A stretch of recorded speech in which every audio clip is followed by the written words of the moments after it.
Hello, it's Kelly Time Cat again, and today I'm going to review the film Dog 2022.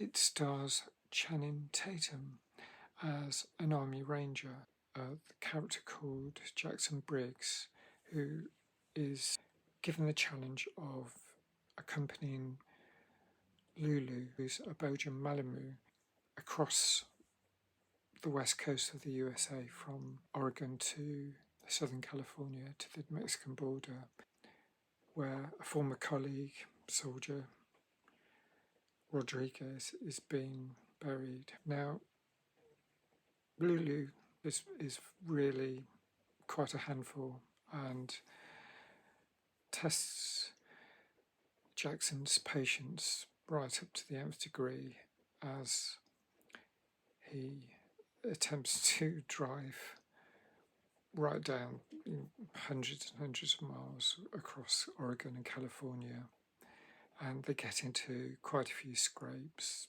along the way.